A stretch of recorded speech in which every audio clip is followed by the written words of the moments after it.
എല്ലാവർക്കും നമ്മുടെ പുതിയ വീഡിയോയിലേക്ക് സ്വാഗതം. നമ്മുടെ ഇന്നത്തെ വീഡിയോ എംപ്ലോയ്മെൻറ്റ് എക്സ്ചേഞ്ചുമായിട്ട് ബന്ധപ്പെട്ട ഒരു വീഡിയോ ആണ്. വീഡിയോ കിടക്കുന്നതിന് മുന്നേ നമ്മളെ ചാനൽ കാണുന്നവർ ചാനൽ സബ്സ്ക്രൈബ് ചെയ്തേക്കുക. അതുപോലെ തന്നെ വീഡിയോ ഇഷ്ടപ്പെട്ടിട്ടുണ്ടെങ്കിൽ വീഡിയോ ലൈക്ക് ചെയ്യുക, വീഡിയോ മാക്സിമം ഷെയറും കൂടെ ചെയ്തേക്കുക.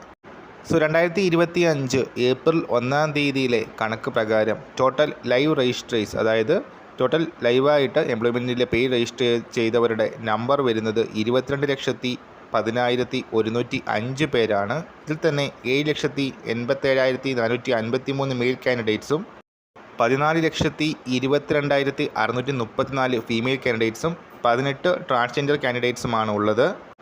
രജിസ്റ്റർ ചെയ്തവരിൽ തന്നെ 20,73,917 പേര് SLC ക്വാളിഫിക്കേഷൻ ഉള്ളവരാണ്. സോ നിങ്ങൾ ഒരു SLC ക്വാളിഫിക്കേഷൻ ഉള്ള വ്യക്തിയാണെങ്കിൽ ആ ഒരു ക്വാളിഫിക്കേഷൻ വെച്ച് ജോലി നേടാനുള്ള ബുദ്ധിമുട്ടാണ് ഇതിലൂടെ നമുക്ക് കാണാൻ സാധിക്കുന്നത്.